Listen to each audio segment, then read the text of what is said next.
but to be a voice that will shake a nation. Oh God, give us the evangelistic music that will reap the harvest and fill stadiums. God, we're daring to believe for a revolution of sound that will rip open the heavens and shake history.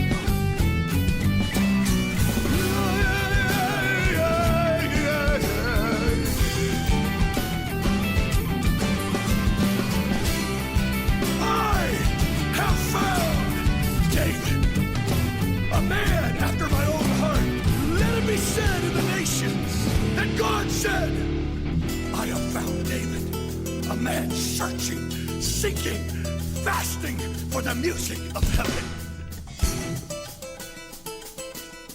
And when they get that sound, the whole earth will resonate and move to the rhythm of the man of God, the singer of song, Christ himself.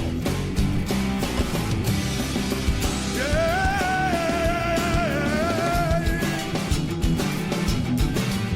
We call them forth all over the land in the secret places of devotion. Burn in their heart and make them 10 times better. Make them 10 times better than the sounds of the earth. Amados, quero compartilhar com vocês aquilo que eu creio ser a palavra de Deus para nós. Aquilo que eu creio ser mais do que uma mera mensagem. E tudo aquilo que Deus fala e faz não tem nada de mero, né? Nenhuma mensagem da parte de Deus é apenas mera mensagem. Seja da boca de um teólogo, de um mestre, de um pequenino, de uma criança. Tudo tem vida e vida de Deus, vida Zoe e vida de Deus. Mas eu creio que essa é uma mensagem muito importante justamente pela estação que a gente está vivendo. Justamente pelo contexto em que a gente está vivendo. Esse é o ano em que Deus nos disse que nós deveríamos lutar, nos agarrar numa verdade, para que em fé nós trouxéssemos à existência coisas que não existem como se já existissem. Deus veio falando conosco 2023, 24, 25, veio construindo, veio desconstruindo, veio filtrando, veio peneirando, e Ele continua nos esticando, nos preparando, Ele continua nos esmagando em amor. E eu tenho certeza que essa mensagem tem muito a ver com esta estação. Portanto, eu recebo ela como uma revelação da parte de Deus, de alento, de amor para a minha vida e para a tua vida. Amém? Abacuque 3,19 diz assim: o soberano é a minha força, Ele faz os meus pés como os de servo, Ele me habilita a andar em lugares altos. Olha só, vou repetir. O Senhor soberano, Ele é a minha força, Ele faz os meus pés como os de servo, e Ele me habilita a andar em lugares altos. O que é isso, né? Nós vamos entender juntos. E eu intitulei o nome dessa mensagem de Lugares Altos. Se o Mix House puder me ajudar. E eu não quero me aprofundar agora num primeiro momento para falar realmente dos lugares altos e do que isso significa. Mas no final da mensagem isso vai completar e abraçar o que Deus está dizendo, ou o que Ele quer dizer, e isso vai trazer maior sentido e vai completar a nossa compreensão. Mas eu quero que você entenda que os lugares altos, eles fazem analogia, eles são metáfora dos desafios e dos obstáculos que nós precisamos superar todos os dias. Os altos cumes da vida, os lugares altos, eles fazem alusão a mantermos a nossa visão macro, uma visão de cima, uma visão ampla, a termos uma cosmovisão ampliada. Fala de ter um coração elevado, fala de altos valores. Aliás, o nome dessa igreja tem tudo a ver com lugares altos. O nome da igreja, para quem não sabe ainda, é Gravidade Zero, não é G0, é Gravidade Zero. E como é que aconteceu isso? Que loucura! 10, 11 anos atrás, Deus me deu esse nome. Imagina, Gravidade Zero, 11 anos atrás, irmão. Eu não sei como não fui preso nem linchado, mas até aqui o Senhor nos trouxe.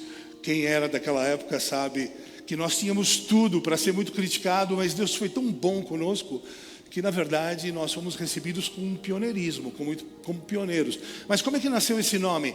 Deus me deu esse nome, Lugares Altos, ou essa frase, e Ele disse assim: olha, eu sonho com uma igreja na terra, um povo, uma igreja gloriosa, triunfante, sem mácula, sem ruga, sem defeito, descrita lá em Efésios 5:23.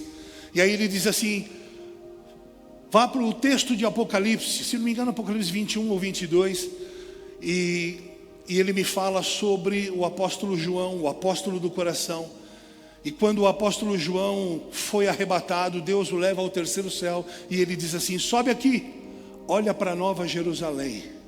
A Nova Jerusalém é a cidade santa, ou faz alusão à cidade, igreja que ele virá buscar. Essa igreja, sem mácula, sem ruga, sem defeito, a noiva do Cordeiro, eu e você. Mas quando nós somos elevados a este lugar, quanto mais nós subimos, nós chegamos num lugar que não tem gravidade. Faz sentido? Naquela época estava em voga um filme chamado Gravidade Zero, com uma atriz chamada Sandra Bullock. Quem lembra desse filme? E Deus me falou assim: quanto mais você sobe, menos vida tem. Eu falei: mas Deus, e aí? Como assim? Quanto mais você sobe, mais o ar é rarefeito, menos oxigênio tem. É nesse lugar que eu quero que vocês vivam. No lugar onde vocês não vivem, mas vivo eu. Fazendo alusão àquilo que Paulo dizia. Então, nos lugares altos é um lugar onde nós não temos como viver. É Ele em nós, é o Cristo em nós. E nós olhamos e contemplamos esta igreja perfeita, sem mácula, sem ruga. Faz sentido agora? Agora você já sabe o porquê desse nome.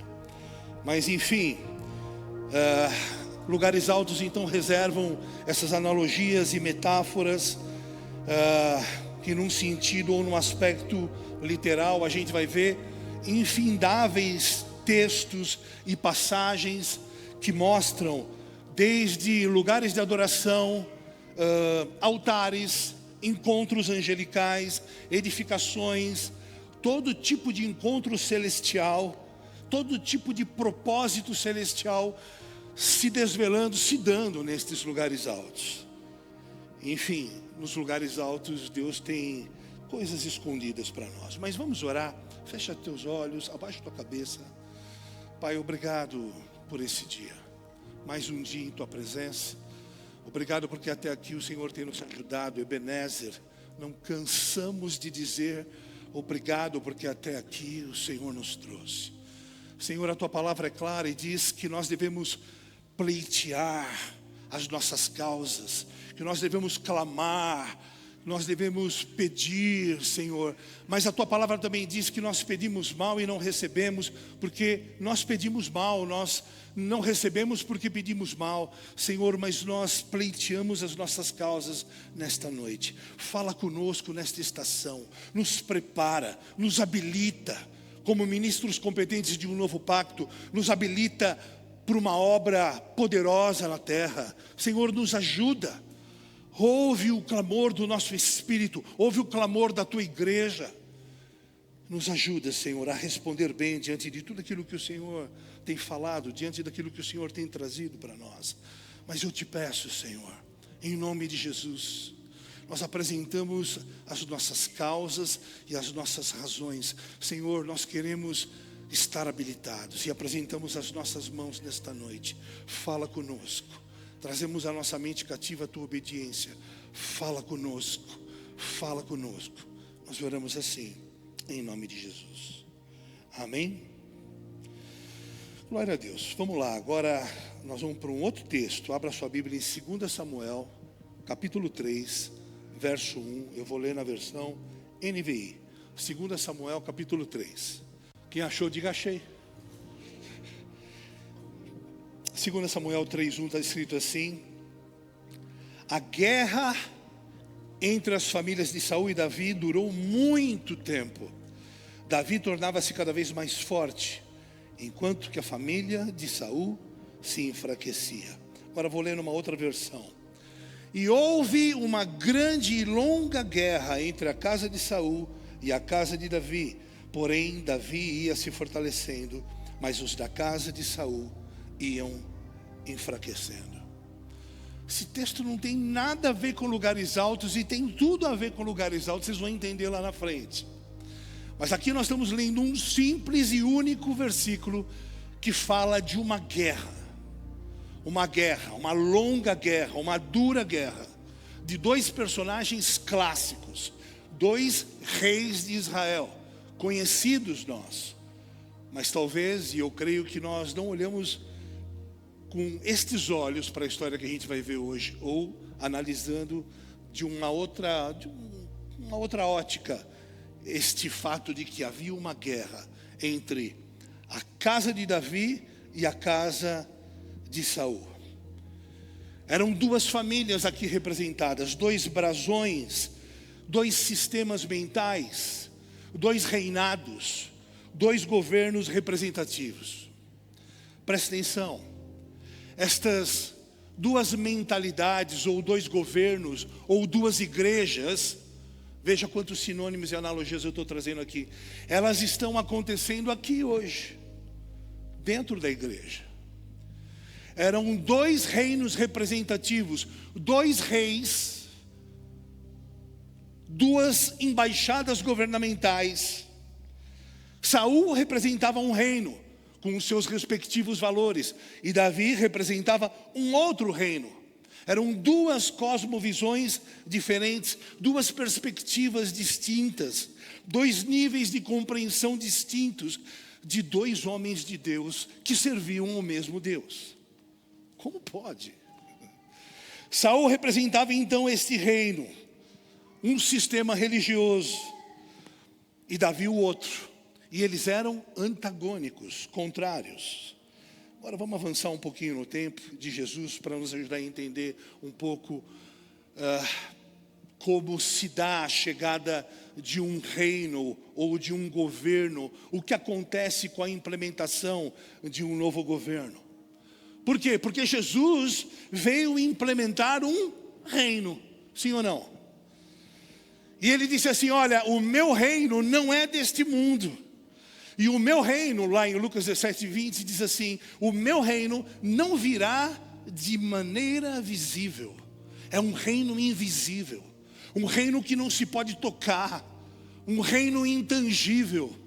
Era um reino que se expressa através de uma embaixada governamental, através de um corpo, através de uma mentalidade, através de um sistema de governo. Faz sentido? Jesus estava inaugurando então um novo reino, dentro de uma nova aliança, dentro de um novo pacto. Era um outro paradigma, uma outra maneira de pensar, outros valores, outra mentalidade, novas realidades, realidades invisíveis de um mundo invisível. E ele disse assim, eis que eu faço novas todas as coisas. Em mim todas as coisas são novas. Você já imaginou alguém chegando assim para implementar um governo e um reino, dizendo, eu faço todas as coisas novas, em mim tudo agora é novo. Era a inauguração de um novo reino.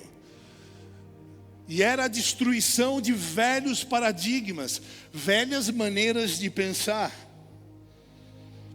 E tudo aquilo que se via até então agora era obsoleto aos olhos daquele novo reino.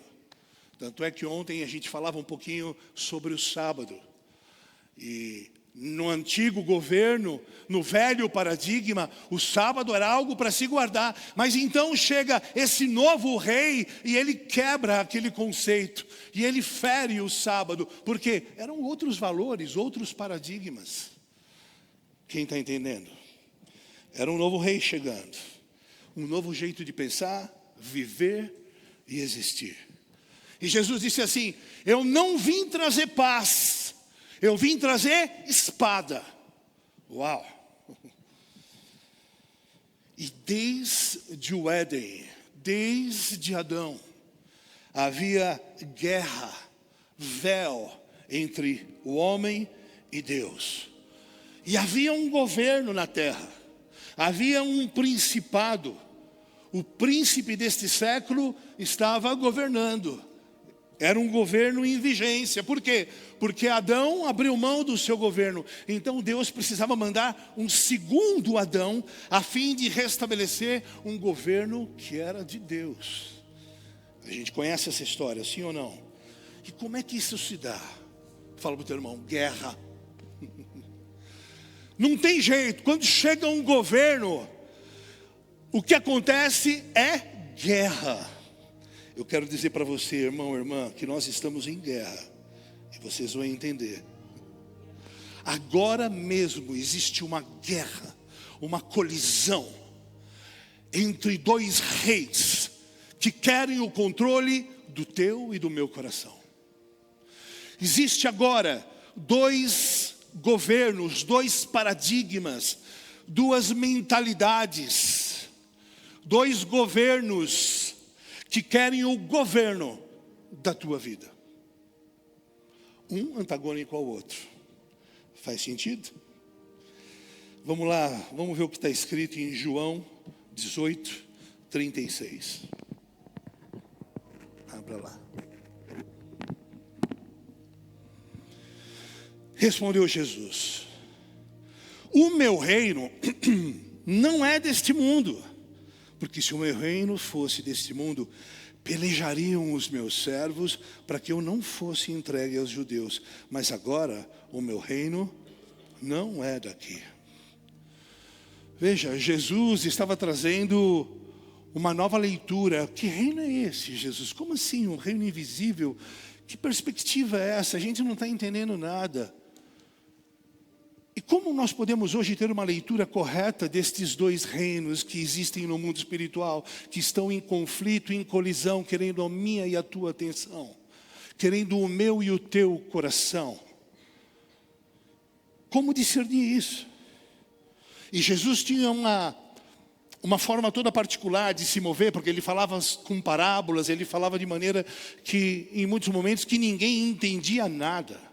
Absolutamente nada. Ele dizia: o meu reino não é deste mundo. Como assim? O cara é rei, mas parece um hippie, parece um surfista, um dorme sujo. Como assim tu és rei e o teu reino não é desse mundo?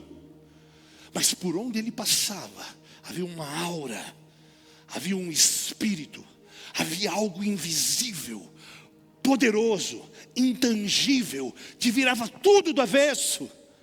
Era um rei que reinava de maneira invisível, e os corações eram tocados por dentro. Era algo novo, era um novo paradigma, eram outros valores. E os reis da terra e os líderes da terra não conseguiam compreender, não conseguiam lê-lo, não conseguiam sequer conjecturar acerca de quem ele era. Mas o fato é que por onde ele passava, tudo virava do avesso. Uau! O meu reino não é deste mundo.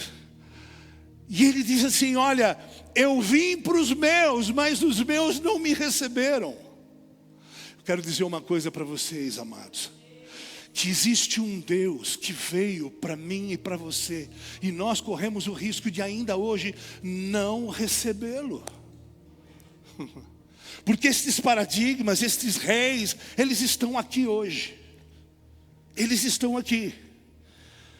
Ele veio para os judeus, mas os judeus não compreenderam, não conseguiram lê-lo, não enxergaram, e até os dias atuais não o enxergam e o rejeitam.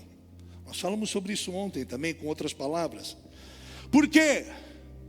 Porque para além das muitas especulações e muitas razões que eles encontram, Jesus não vinha trazer um reino político, um reino dos quais os homens queriam.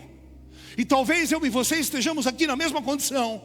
O nosso Deus não veio trazer um reino segundo os nossos paradigmas, segundo os nossos conjuntos de valores. Não veio trazer um reino segundo o que eu acho que é reino. E então os judeus não o receberam, porque eles esperavam um rei político, um rei que pudesse confrontar Roma. e toda a sua injustiça social e aquele poder bélico. Então eles esperavam um rei chegando num cavalo branco, andaluz, e ele com vestes talares e toda uma força militar. E aqueles homens estavam esperando a formação de um exército militar que pudesse confrontar Roma. Um reino de mais de 1000 anos de hegemonia. Muitos de nós hoje, igreja, estamos esperando um rei com estes valores ou com este estereótipo. Mas o meu Deus e o teu Deus nasceu num estábulo, nasceu cheirando a animais.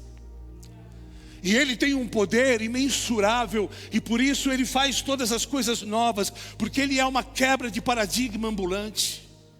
Ele é uma quebra de conceitos e de todas as razoabilidades que o homem busca para se sentir no controle.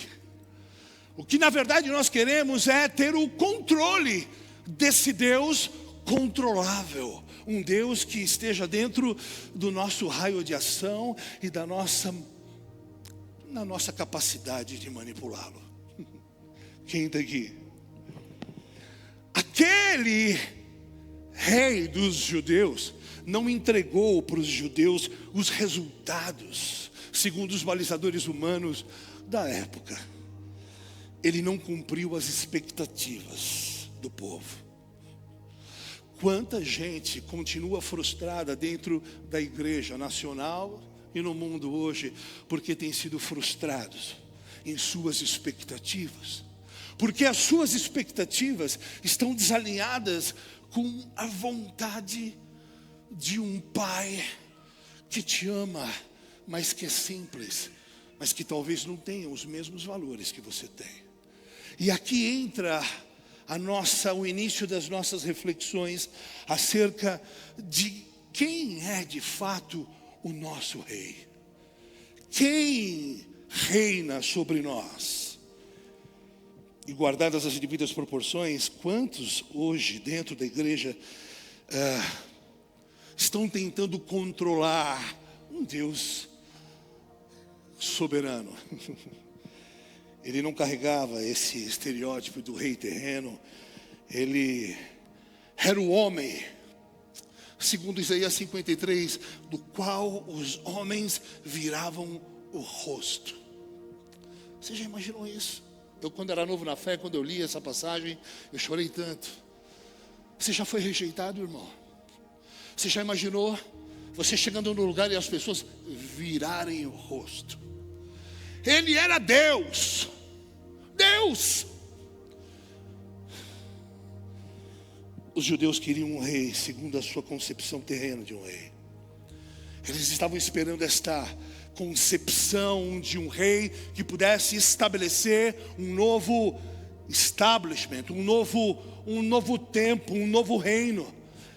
Nós estamos esperando um novo tempo. Eles queriam um rei que pudesse estabelecer uma nação soberana, não um homem risível. Jesus era um risível. Nós não queremos um nômade para ser nosso rei. Nós não queremos um andarilho. Nós não queremos alguém que as pessoas viram o rosto. Eles queriam um rei com pompa de rei, com cheiro de rei, com grife de rei. Nós queremos um chefe de Estado. Até hoje nós continuamos buscando líderes que tenham esse estereótipo, o nosso estereótipo, não o das Escrituras. Até hoje nós buscamos dentro e fora das igrejas líderes para nos liderar que tenham uma grife que eu colocar, um endosso meu, um aval meu, um selo meu. Mas eu quero dizer para você, meu irmão, minha irmã, Deus te ama tanto que Ele não vai te dar o que você quer. Ele vai te dar o que você precisa. O que nós precisamos. Eu vou contar rapidamente uma história que eu já contei muitas vezes. Eu tive um sócio, um tempo. Eu falei para o Caio outro dia sobre esse sócio. Eu sou arquiteto, a gente tinha uma construtora.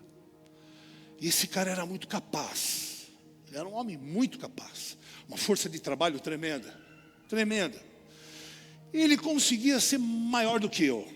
Ele tinha um palmo mais do que eu. Ele era um ogro. Os dedos dele pareciam umas linguiças toscanas. O cara era um animal, era um lobisomem em forma de homem. Tosco, pensa num cara tosco, grosso e mau. Ele chegava na obra, ele era mau. E eu era um cara totalmente do avesso, totalmente diferente. E eu sofri muito na mão daquele cara. Muito. Mas teve um dia que Deus falou assim para mim. Eu falei, Deus, eu não aguento mais esse cara. Eu não aguento mais esse homem. E Deus falou assim, muitas das coisas que ele é porque você é. Eu levantei um espelho para você. Muitas das coisas que você abomina é porque você é igual a ele. Eu falei, uau. Eu falei, Deus, não faz isso comigo, Deus. Eu não posso ser igual a esse cavalo. Em muitas coisas, em muitos aspectos, você é pior do que ele. Sabe, talvez nós tenhamos hoje os líderes, os pastores, os chefes, os cônjuges que nós merecemos ter. Porque Deus, em seu infinito amor, sabendo o que de fato precisamos, Ele coloca as pessoas certas diante de nós. Uma pessoa disse amém. Até hoje os judeus querem essa figura de liderança segundo o estereótipo deles, segundo as concepções dele. Como assim um carpinteiro poderia ser rei? Como assim? Como assim? Como assim? Nós não queremos um carpinteiro, nós precisamos de um rei que atenda às nossas expectativas. Nós queremos líderes na igreja que atendam às nossas expectativas. Eu quero um chefe que me atenda à expectativa. Eu quero um rei que aceite a minha agenda, o meu jeito de viver. Nós precisamos de um Deus que não ponha as mãos no meu bolso, no meu dinheiro. Nós não queremos um Deus sem limites. Nós queremos um Deus nos quais nós possamos botar limites. Queremos um rei para admirar. E Jesus disse, eu não quero admiração, eu quero obediência. E ele disse, o meu reino não é deste mundo. E se você não sair deste mundo, se você não mudar de dimensão, você não compreende este reinado na sua totalidade. Você não compreende este modo de viver que não é deste mundo. Como a Lari ministrou outro dia, é tudo invertido. Não é deste mundo. Não é da nossa forma. Quem está aqui? Era uma outra perspectiva, outra forma de viver, outros valores. E havia uma guerra então posta na terra. Aquele hippie trouxe guerra. E os líderes, Roma, os imperadores, eles estavam em polvorosa por causa de um hippie que era capaz de transtornar toda a terra, todo o sistema governamental vigente com um reino invisível.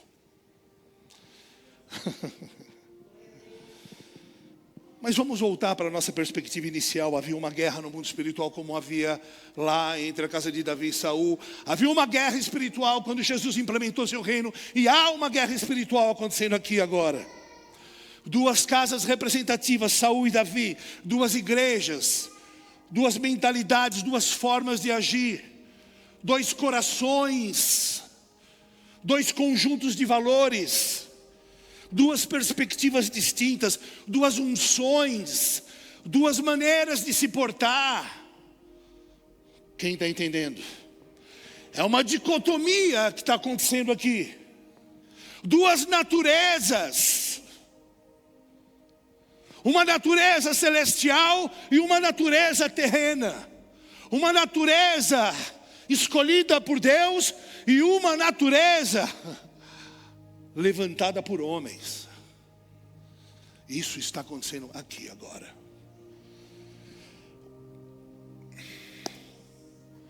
Por que Deus ungiu um menino rei? Por quê? Você já parou para pensar? Eles não tinham Saul. O fato é que aquele reino não era um reino de Deus mais. Ele foi um reino de Deus, porque o povo de Israel encheu tanto a paciência de Deus. Nós queremos um rei. Que então Deus disse: ok, vocês querem um rei? Toma um rei. Até certo ponto, Saul era o rei, um rei legítimo. Mas Saul, em determinado momento, perdeu o governo, perdeu o coração, perdeu os valores, perdeu o norte. E então Deus levanta um menino, unge um menino. Ele tinha perdido o seu coração.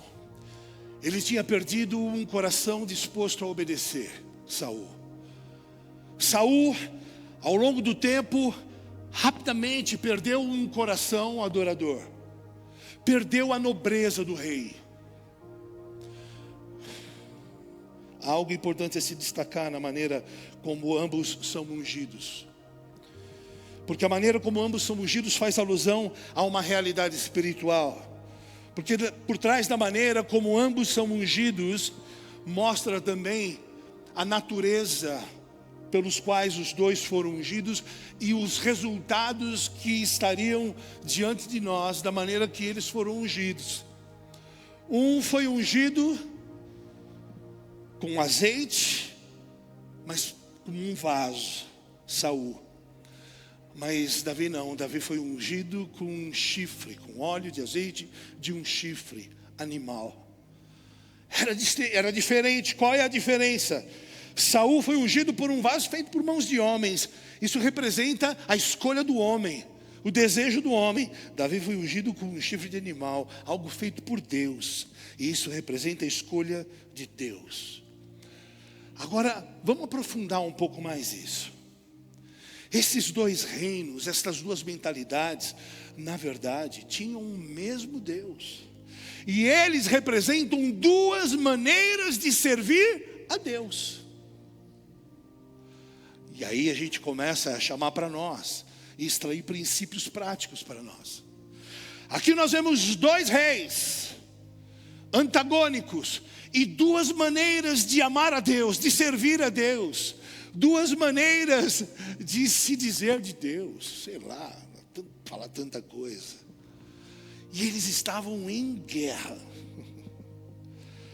Um servia a Deus sem temor, sem presença, sem obediência, sem Deus. Reinava sem reino. O reino já havia sido tirado. Enquanto o menino carregava a nobreza, o menino já carregava o reino dentro de si. Um reino representa Deus em sua soberania, esperando o outro reino declinar, para que o outro reino pudesse ser levantado, a fim de que Deus fosse louvado, adorado, da maneira como Deus queria. Quantos líderes hoje dentro da igreja, quantas pessoas hoje estão dentro da igreja, reinando sem Deus, fazendo qualquer coisa em nome de Deus e para Deus, sem Deus. E a gente tem falado muito nisso. Eu falei: Deus, eu estou sendo redundante. Deus falou: fala o que eu mando. E isso está tão perto de nós, que chega a estar dentro de nós.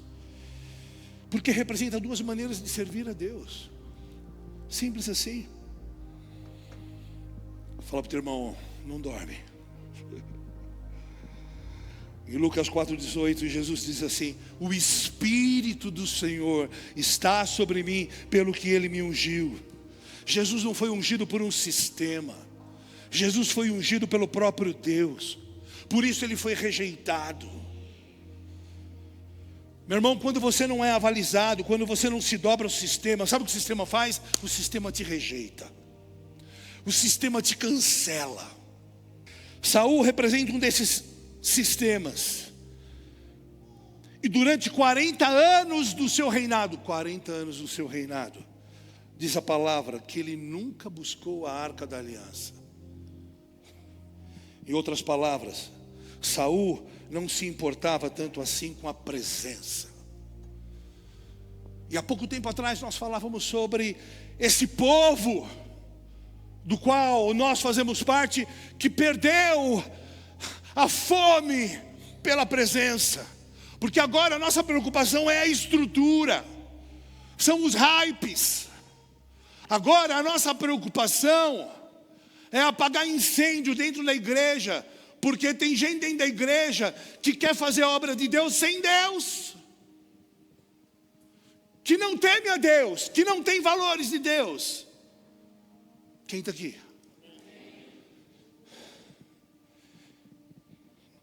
Saul não buscou a arca da aliança.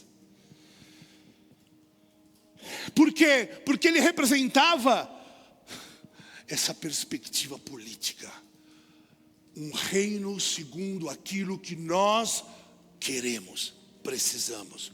Um rei que seja performático, o quanto for necessário, a fim de que os outros povos nos temam.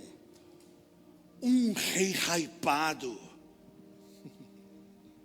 Você acha que não existe por aí crente buscando um rei hypado, líderes hypados? Perspectivas políticas, crente fazendo política. Eu não estou dizendo que a gente não deva fazer política. Saul faz alusão a esse rei que busca as coisas de baixo, as coisas da lei, que estão debaixo do governo do eu, que estão buscando a autoimagem, a autopreservação, que fazem um jogo do sistema, que não querem ficar mal na foto, que ignoram a presença, que ignoram o concerto, a aliança e a presença. Fazem obra de Deus, sem arca, sem Shekinah, sem fogo, ou com fogo estranho. Amados, manter a presença e o fogo custa caro, custa tudo, custa a vida, custa os teus domingos, custa a tua agenda, custa tudo. Eu estou falando de nada. Manter a chama acesa, ser alguém que representa uma embaixada governamental, que chega na faculdade e tudo vira do avesso, custa tudo. Custa noites nos montes, custa tomar chuva nos montes, custa vir aqui fazer o que a gente não faz. Quem está aqui? Saul queria expandir a sua influência. Saul queria expandir a sua política, o seu mindset, a sua velha maneira de pensar, enquanto Davi buscava a presença de Deus. Ele tanto não se importava com a presença e com a arca, que ele mantinha o tabernáculo de Moisés lá em Gibeão. Por que esse negócio de presença? O que é esse negócio de presença? Mas Davi perseguia dia e noite a presença. E após recuperar a arca, ele leva para Sião para adorar Deus 24 horas por dia.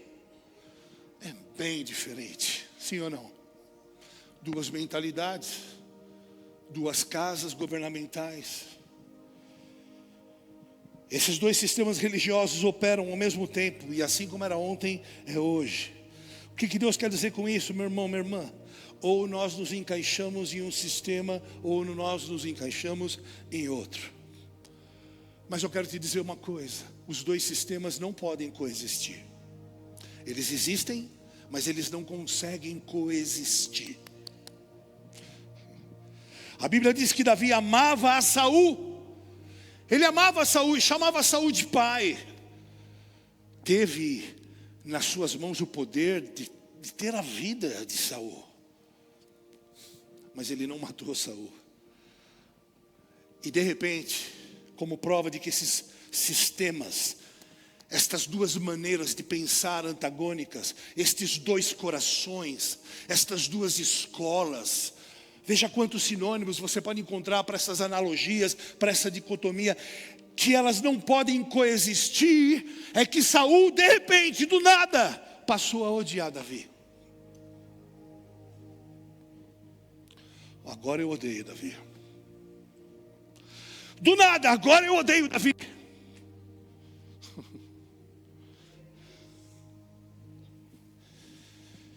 Por quê? Porque agora Davi passou a representar perigo para o sistema de Saul, porque os valores eram outros. Veja, amados, nós estamos vendo isso dentro da igreja. Tudo na vida de Davi para Saul era uma ameaça. Sua unção era uma ameaça, sua forma de falar era uma ameaça, sua postura era uma ameaça. Tudo soava como ameaça, como arrogância, como um ultraje. Davi se tornou persona não grata para Saul. O seu comprometimento, o comprometimento de Davi incomodava a agenda de Saul. Incomodava, combatia a maneira de viver, o lifestyle de Saul. A santidade de Davi, as escolhas de Davi, a renúncia de Davi confrontava o lifestyle de Saul. Quem está entendendo? Isso está acontecendo aqui hoje. Davi era apenas um homem apaixonado por Deus. Ele representava uma unção. Ele representava um sistema, um homem comum, um ser trino, um homem que cometeu muitas falhas, muitos erros, mas o seu coração sempre o justificava. Sempre justificava. E isso bastava para ser uma ameaça ao sistema de Saul. Quando lemos 1 Samuel 21, você não precisa abrir, vemos que Davi foi praticamente expulso da casa de Saul. E Davi não havia feito nada de errado, ele só amou Saul. Ele só amou Saul. Só amou. Por que ele foi expulso então? Porque os dois sistemas não podem coexistir. Presta atenção. Não podem coexistir. Porque tem valores distintos, bases distintas, balanças distintas, são unções distintas e elas não podem compactuar. Faz sentido? Veja, eu posso pegar aqui o exemplo de um cônjuge. A grande maioria dos cônjuges, eles não pensam igual. E essa é a beleza, porque nós podemos pensar diferente e nós nos completamos nessas diferenças. E esta é a beleza da pluralidade do corpo. Por isso nós somos corpo. Uns são apóstolos, outros profetas, outros são mestres, pastores, evangelistas. São completamente diferentes. Mas essas diferenças, elas se completam. E essa é a beleza do corpo. Agora, nas premissas básicas, nós não podemos divergir tanto. Existe uma linha. Tem uma linha. Porque se eu sou cristão e minha esposa agora quer ser budista, vai haver um impacto, uma colisão. E era justamente o que estava acontecendo. Valores em colisão. Fala para o teu irmão, valores em colisão. Deixa eu te perguntar uma coisa. Você já foi odiado por causa do seu coração? Hã? Você já foi odiado por causa das suas escolhas lá no seu trabalho? Você já foi odiada, mulher, por ter sido assediada, e o caso delas é pior, bem pior do que os nossos? Se bem que hoje o negócio está chegando perto. E você dizer não para um patrão assediador, ou para qualquer um assediador, você já se sentiu odiado, preterido, colocado de lado?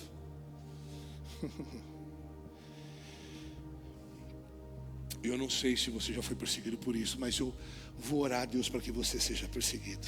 Amém? que isso é bom para nós. Davi não queria ser um rei político. Davi não queria ser esse rei das qualidades e das virtudes exteriores. Davi queria aquela vida de trás das malhadas, aquela vida de intimidade. Eram valores muito antagônicos.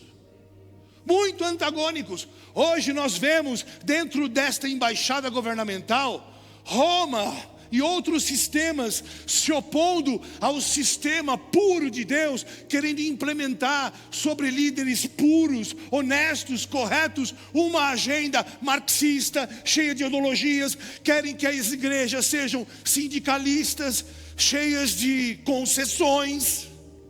E ai de você, líder, não fazer concessões. Quem somos? Davi ou Saul? Porque se você faz concessões,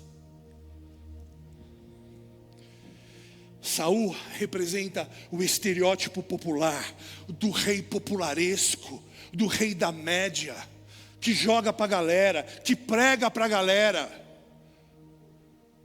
Davi não tinha medo de chegar diante de Deus e dizer: ó, eu pequei, eu errei, eu fiz.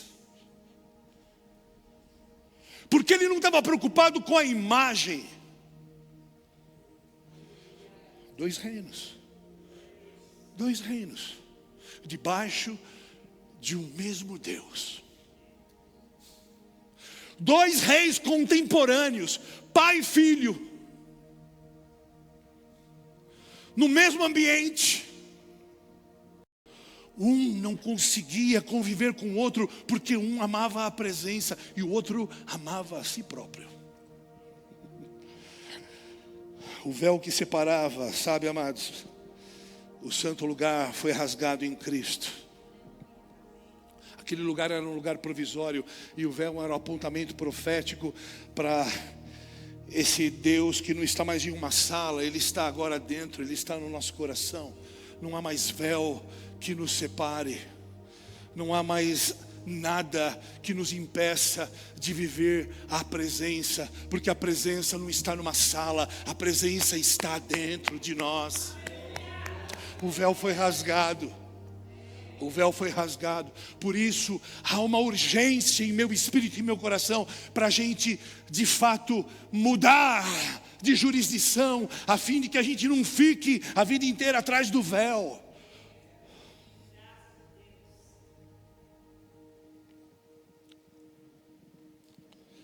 O véu que separava já não separa mais. A luz que outrora apagada agora brilha, e cada dia brilha mais. Me ajuda. Só para te adorar, teu nome sangue grande, e te dar o louvor que estamos, Senhor, estamos nós aqui. Aleluia.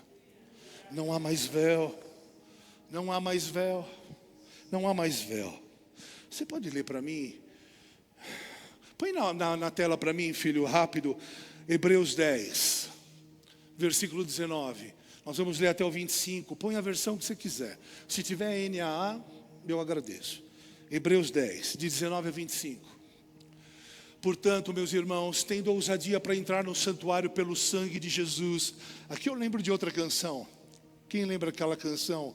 Como é que era? Me ajuda aí, amor. Deixa eu ver o próximo versículo para ver se eu lembro da canção. Isso, lembrei, ó. Pelo novo e vivo caminho, pelo sangue de Jesus, eterno e sumo sacerdote, oh, leva-me à sala do trono, para te adorar Senhor. Vocês querem melisma, vocês querem falsete, vocês querem...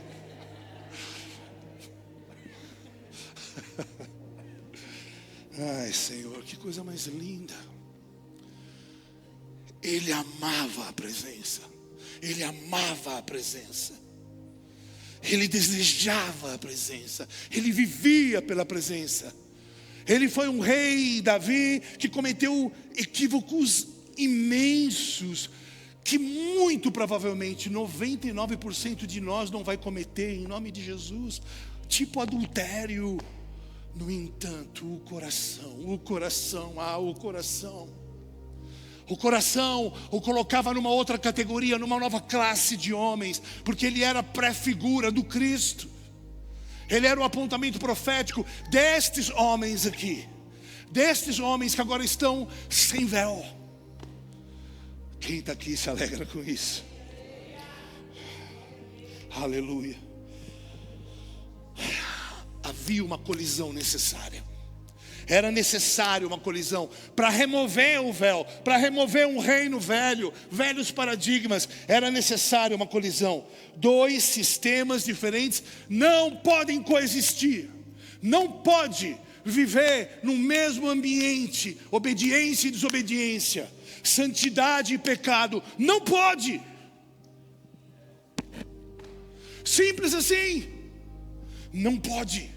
Não pode haver mentira e verdade no mesmo ambiente. Não pode. Não pode haver alguém nesse púlpito ou em qualquer papel de liderança impartindo algo sobre tua vida que não seja debaixo de temor e uma vida regenerada. Não pode. E eu não vou aceitar nenhum tipo de pressão. E não farei nenhuma concessão. Quem está aqui? Davi, sabe o que aconteceu com ele? Ele foi arrancado da casa de Saul. Ele foi sacado da casa de Saul. Por quê? Porque Deus iria mostrar coisas para ele que ele não veria na casa de Saul. Eu quero dizer para você, Caio, vocês estão aqui porque na casa de Saul vocês não iam ver, mas vocês vão ver. Por isso Deus te tirou da casa de Saul.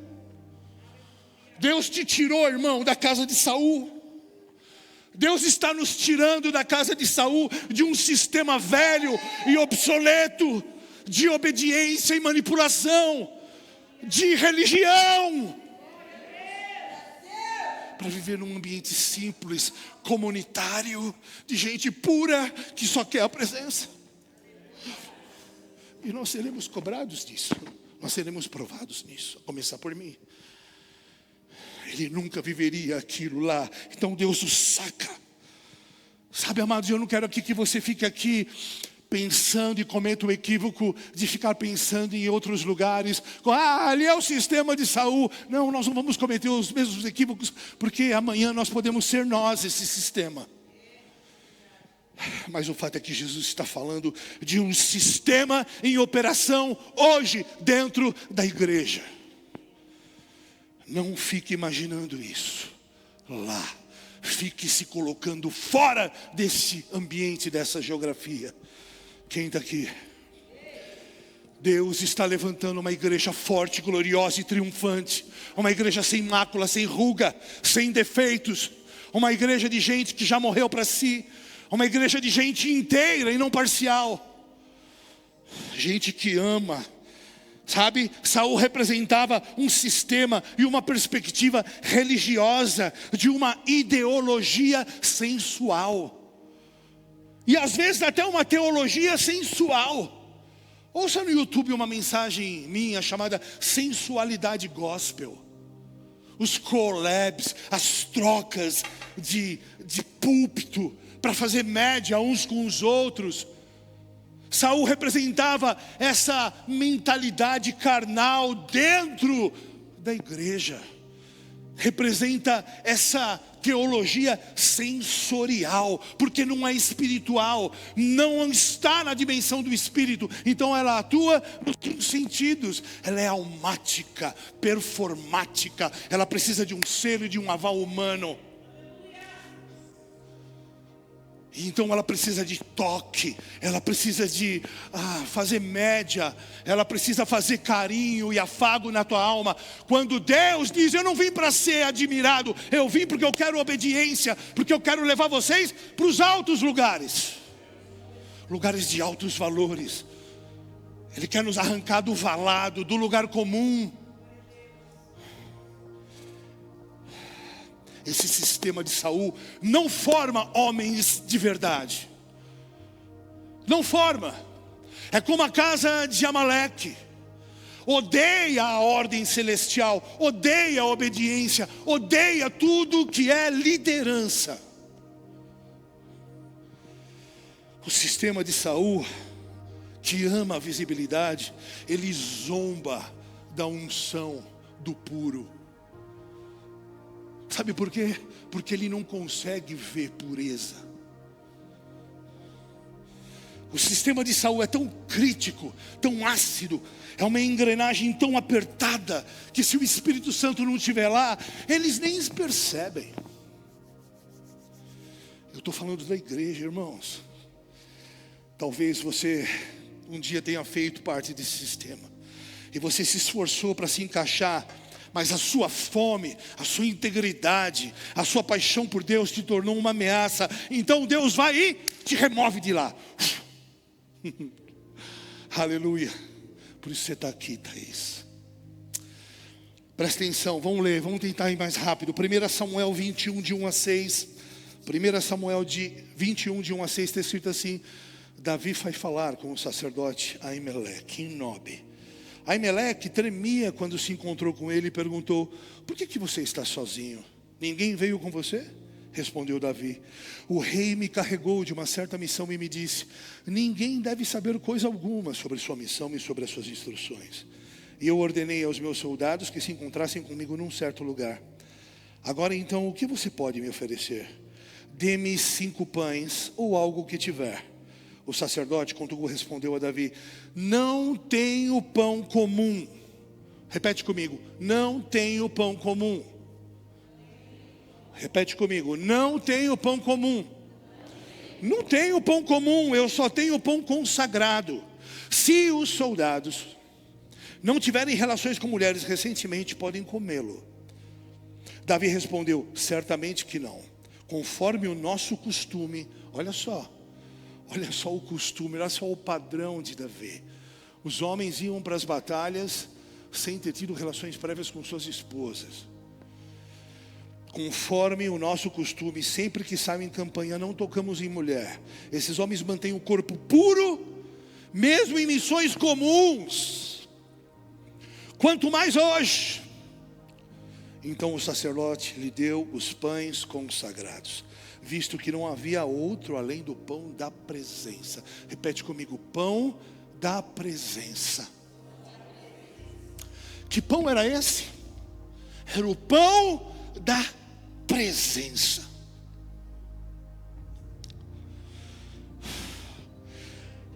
Que pão era esse? Era o pão retirado de diante do Senhor e substituído por pão quente no dia em que era tirado. Era o pão do santíssimo lugar, onde o sacerdote entrava uma vez por mês. Só o sumo sacerdote e os seus filhos poderiam comer desse pão. Era um pão que ninguém podia comer. Mas Davi, já prefigurando o Cristo, um tipo de Cristo, ele vai, não apenas ele come, mas dá para os seus homens comerem. Uau. Sabe, o sistema de Saul, ele rejeita os puros de coração, ele odeia os puros de coração, ele não enxerga os puros de coração, ele persegue os puros de coração. Eles não conseguem falar o idioma do coração, porque é um idioma espiritual. Mas quando você chega diante do Senhor, quando você tem um coração puro, você se alimenta do pão da presença, que é o próprio Cristo. João 6,35 diz: eu sou o pão da vida. Eu sou. Quem comer do meu pão, beber da minha água, não terá fome, não terá sede.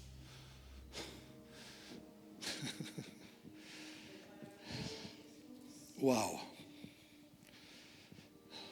Sabe, amados, nossa, eu preciso correr.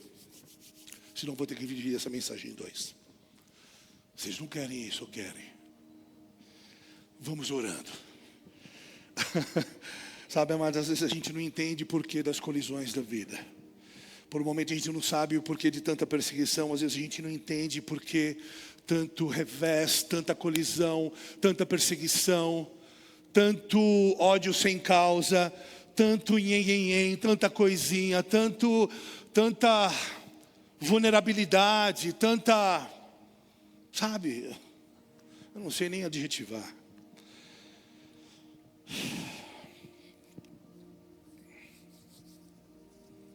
Isso aqui eu não vou falar. Vocês sabem por quê. Irmão, Deus te tirou da casa de Saul. Deus te tirou da casa de Saul para te levar para lugares altos. Aí olha só que interessante, quando Davi chega em Nob, sabe o que significa Nob? Alguém sabe? Olha que estranho, Nob significa lugar alto. Olha aí, pastor, lugar alto. O Deus leva para a casa de Emelec, e o nome Emelec em hebraico significa meu irmão é rei. Olha que interessante.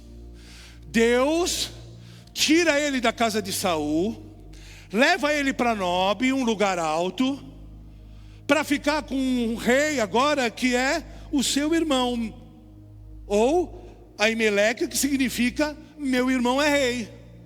Alguém tem aqui algum irmão que é rei? Você tem algum irmão que é rei?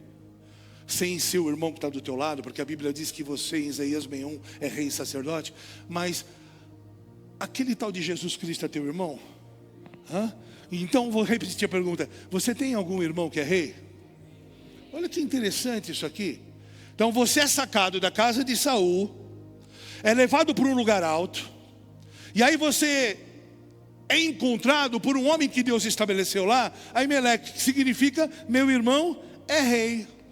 Olha que interessante, mestre Leonardo. Ele nos arranca do sistema religioso, nos leva para um lugar mais alto e nos coloca para agora viver debaixo da influência de um irmão que é rei. Isso está acontecendo literalmente. E é um apontamento profético para nós hoje. Quem está entendendo? O que eu aprendo aqui? Que é inevitável. Deus está permitindo neste tempo, neste ano, as colisões. Até o final do ano, nesta igreja, na igreja nacional, na igreja no mundo, haverão muitas colisões. Haverá um filtro, haverão confrontos, vai haver necessidade de rejeição e de perseguição. Vou perguntar de novo, você já foi rejeitado? Fala para o teu irmão, prepare-se. Prepare-se, ou você vai ficar a vida inteira sendo o patinho. Não, você já foi rejeitado, faça bom uso desta bênção, dessa ferramenta. Nós não vamos chorar, nós vamos avançar. Nós vamos fazer disso uma experiência de morte necessária para a gente experimentar ressurreição nesses lugares altos. Você já foi jogado para fora de casa? Você já foi preterido? Você já foi humilhado? Você já foi perseguido? Nós seremos. Quem está feliz? Aliás, a terceira canção que a gente cantou hoje, que pancada linda. Não se canta essas canções em todos os lugares. Tenho certeza que muitos ficaram arrepiados dizendo, essa canção não é congregacional. Não é congregacional. Essa mensagem também não é congregacional. Porque na casa de Saul, Deus estava fora. Então quando a gente canta uma canção linda daquela, é para que a gente reflita e pense, aonde está Deus? Aonde está Deus? Aonde eu coloquei Deus nesta história chamada minha vida? Que canção é aquela? Que canção é aquela? A igreja ficou quieta, pálida. Eu amo. Deus nos arrancou da casa de Saul, irmãos. para nos plantar em lugares altos. Vocês estão aqui? Deus está falando para nós: sigam em frente, marchem, vão adiante. Você foi expulso, você foi roubado seriamente, você recebeu bem, então agora você está qualificado. Vamos embora, avance. Léo, você está qualificado. Você foi perseguido, você respondeu bem, você está qualificado. Vai adiante. Passou pelo fogo, passou pela casa de Saul, agora avança. Vai adiante. Quem está aqui? O problema é que a gente não quer passar por problemas. E aí a gente se agarra e se esconde dentro da casa de Saul. A gente fica ali escondido, porque nesse lugar a gente não é confrontado. Esse lugar é confortável. Nesse lugar você faz o que você quer, você fala o que você quer, você põe o dedo na cara de quem quer, de quem você quer. Quem está entendendo? É você que escolhe. Você pode ser um rei adorador ou um escravo murmurador dentro da casa de Saul. Nós podemos romper isso hoje. Quem está aqui? Foi Deus que colocou Davi naquele sistema, irmão. Foi Deus que permitiu que Davi passasse por tudo aquilo. Mas foi Deus que também tirou ele daquele lugar e colocou ele no lugar alto. Foi Deus. Eu já estou encaminhando para o final. Fábio, vem aqui. Eu quero que você me ajude a orar por eles. Eu vou terminar. Enquanto isso, o Fábio vai ficar aqui comigo. E eu sempre peço para o Fábio me ajudar. Mas vamos continuar destrinchando esse quadro profético. Fica aqui comigo, fica orando pela igreja, enfim. O que Deus te mostrar, você vai falar. Sabe, Davi chega para Emelec e diz assim: ei, Emelec, você tem pão? Sim, eu tenho pão. Mas é um pão consagrado. Não é um pão comum. Mas eu e meu exército estamos com fome. Nós temos fome. Aquela fome era uma fome também representativa. Era fome de Deus. Era um exército que estava em guerra. Hoje nós estamos em guerra. E o que é que te sacia? Que tipo de pão te sacia? Aquele pão representava o pão que desceu dos céus, o pão vivo que desce dos céus. Aquele pão da preposição era o pão das faces. Em analogia, era o Cristo. Não era o maná, era o pão da proposição, feito especialmente para rituais no Santíssimo Lugar. Ninguém comia aquele pão. E nós não podíamos comer esse pão até o dia em que o véu foi rasgado. Mas agora você pode se refastelar desse pão. Esse pão é o Cristo em nós. Nós temos fome, então coma de Cristo. Você tem sede, então coma de Cristo. Você está ainda titubeando? Sai da casa de Saul. Sai desse lugar. Sai desse lugar de murmuração, de reclamação, e vem para o lugar onde Deus te estabeleceu. Lugares altos, onde você tem um irmão que é rei, onde você se alimenta do pão vivo que desce dos céus. Quem está aqui? Não era um pão comum, era o pão sacerdotal. O pão sacerdotal. Então Davi diz assim: dá-me esse pão. Dá-me esse pão. Dá-me desse pão. E pela primeira vez, olha que interessante, pela primeira vez na história de Israel, o inaudito acontece. A palavra inaudito significa que nunca antes havia acontecido. Assim como no tempo da arca de Noé, nunca havia chovido. Quando choveu, aquele foi um evento inaudito. Davi participa de um momento inaudito. Nunca havia acontecido. Ele agora come daquele que é a pré-figura do Cristo. Eu não sei se vocês estão entendendo, ou se eu estou conseguindo me fazer entender. Mas quando nós estamos no lugar certo, na hora certa, com o coração inteiro, quando nós saímos e respondemos bem, como casa de Davi, fazendo parte desse sistema dos filhos que foram transportados das trevas para o reino do seu maravilhoso Filho, transportados de uma velha ordem para a ordem de Melquisedeque. Agora nós temos acesso ao pão vivo, ao Cristo. Pão vivo. Pão vivo. Davi estava prefigurando aquilo que eu e você podemos fazer agora, livremente. Mas nós temos escolha. Mesmo tendo escolhas, nós estamos ainda, muitos de nós, agindo como homens debaixo de um sistema da casa de Saul. Quem é teu rei? Quem é teu Deus? O que você tem comido? Deus tem um inaudito para você. Coisas que nunca aconteceram, coisas que você nunca viu. Deus tem para aqueles que o amam aquilo que o seu coração nunca sentiu, seus olhos nunca viram, seus ouvidos nunca ouviram. Porque nele todas as coisas se fizeram novas. Novas, novas. Há um tempo novo proposto para esta casa. Há um tempo novo proposto para você, Gabi. Há um tempo novo proposto para você, filha. Há um tempo novo. Deus te tirou de lá. Deus te colocou agora em lugares altos para você viver os teus maiores sonhos. Você é uma mulher de Deus. Deus tem algo grandioso para você, filha. Eu sei. Eu sei. Eu sei. Eu e você nascemos para os lugares altos. Aleluia. Olha o que Davi comeu. Olha o que Davi comeu. Sabe quem fazia, quem preparava os pães da preposição? Os coatitas. Sabe quem eram os coatitas? Os coatitas eram uma das 4 tribos levíticas que praticavam um serviço escondido. Presta atenção nisso. Há uma mensagem aqui implícita. Eles prestavam um serviço vital, escondido. Eram homens sem face. O que eram homens sem face? Homens que não estavam preocupados com a reputação. Eles faziam algo poderoso. É o inverso do performático.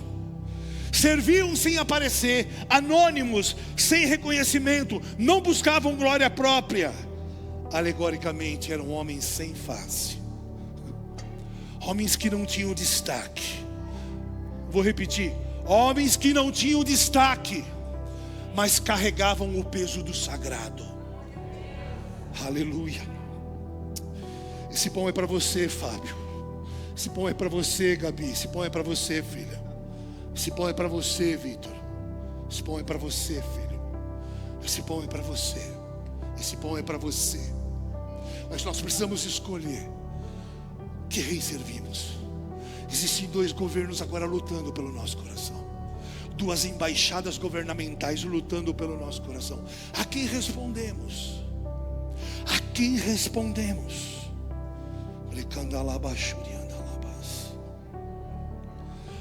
Ele comeu de um pão literal.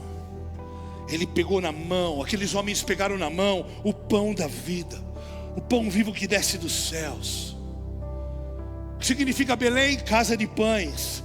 O que é a palavra do Senhor? O nosso pão diário, o nosso alimento diário. Quem é Jesus? O nosso pão da comunhão com o Senhor. Aquilo ali foi uma ceia, uma pré-figura de uma ceia, da qual eu e você fazemos hoje. Quanta coisa profunda, por causa de um coração de menino, por causa de um coração honesto, puro.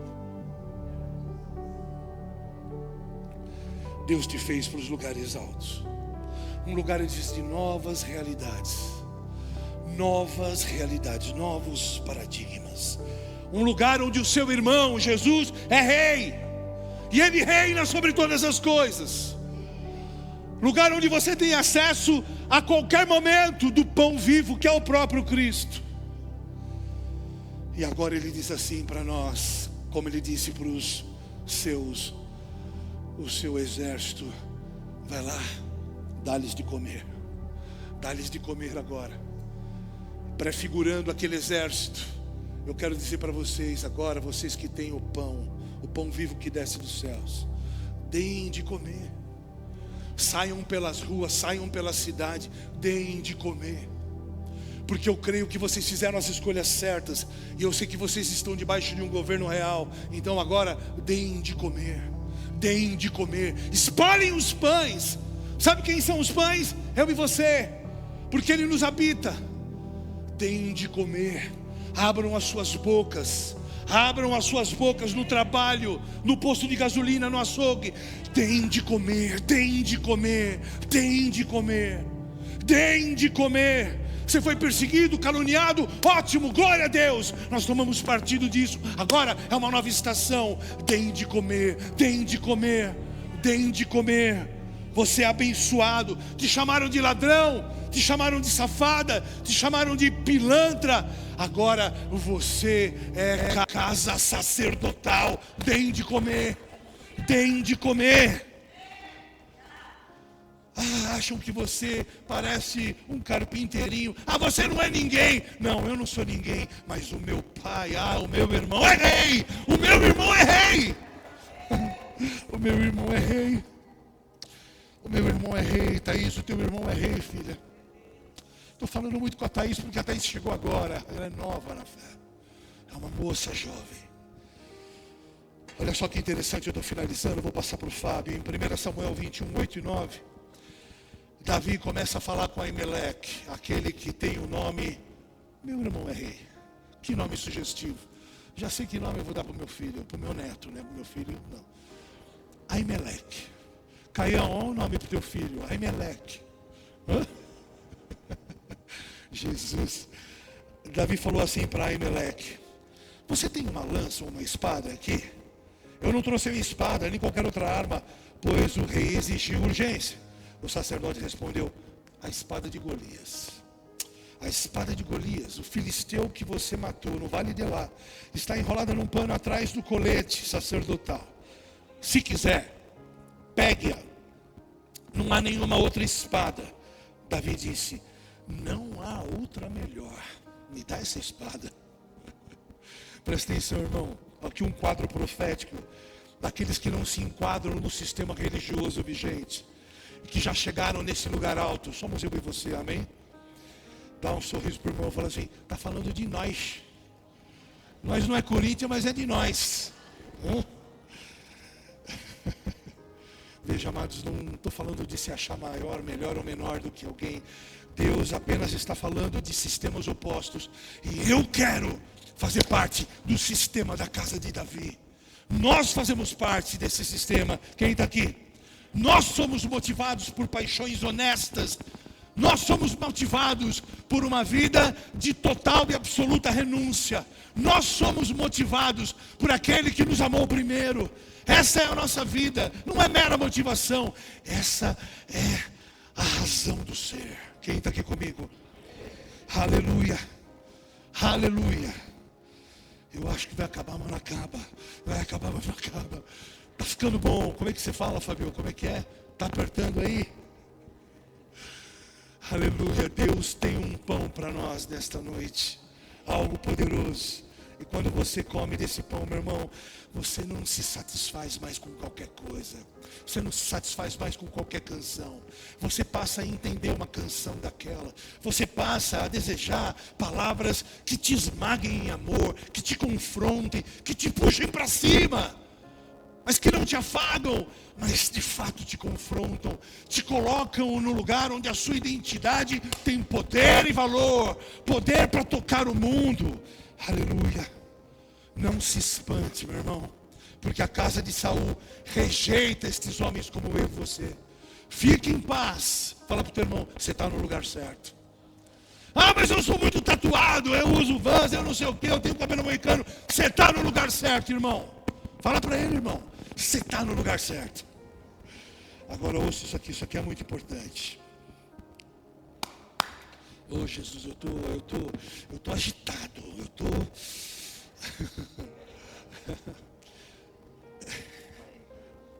Obrigado, Fábio. Sabe o que acontece em seguida quando a gente se coloca na presença do Senhor e a gente fala: ok, Deus, estou aqui, é nós. Ele coloca a espada de um gigante nas nossas mãos. Agora Deus só coloca a espada de gigante na mão de quem é gigante. Fala para o teu irmão: ô gigante. Fala para ele: ô gigante. Ô gigante. Você sentou justo do lado do varão, não é, pastor? Amado, isso aqui é tão excitante falar. É tão excitante. Eu quero que você saia daqui animado, encorajado. Sabe, quando eu estava preparando essa mensagem, eu pensava tanto em você, filha. Tanto em você. Pensava tanto na Dai e no Caio. Porque eu sei de onde vocês foram tirados, sabe? Deus tem coisas tão maravilhosas para vocês, para nós todos. Deus nos tirou deste lugar. E a única coisa que eu posso dizer para vocês é coragem. Coragem.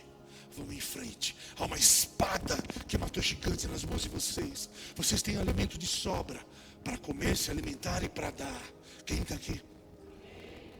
Ele nos preparou para os lugares altos. Não amaldiçoe os outros sistemas. Não despreze os outros sistemas. Apenas viva o que Deus tem para você hoje. E sabe o que aconteceu depois disso? Para finalizar, Davi trouxe unidade em Israel. Davi trouxe unicidade. A arca que Saul desprezou foi usada para Davi para unificar Israel, unificar esse sistema, unificar um povo. Você está entendendo o que Deus está fazendo? Aleluia. Eu quero dizer para você, meu irmão, minha irmã, bem-vinda, bem-vindo a Nobe, bem-vindo aos lugares altos. Bem-vindo vocês que chegaram aos lugares altos. O teu irmão é rei. Você está num bom lugar. Deus te coloca uma espada de gigante nas mãos. Deem de comer. Vocês estão seguros. Dani, você está segura. Luiz, você está seguro. Há uma espada de gigante nas tuas mãos, Thaís. Você pode não entender hoje isso na plenitude, mas você é uma mulher separada para esse tempo, para tocar esta geração. Há uma espada de gigante nas tuas mãos, porque Ele te vê como um gigante. São analogias reais e vivas para você e para você. Chame para a tua vida, chame para a tua realidade e viva dessa maneira em fé. Em nome de Jesus. Fábio, eu sei que você sempre tem algo para acrescentar. Por favor, ore por nós. Você tem umas 2h30, mais ou menos. Até amanhã, gente. Se coloque de pé aí no seu lugar. Vamos orar ao Senhor.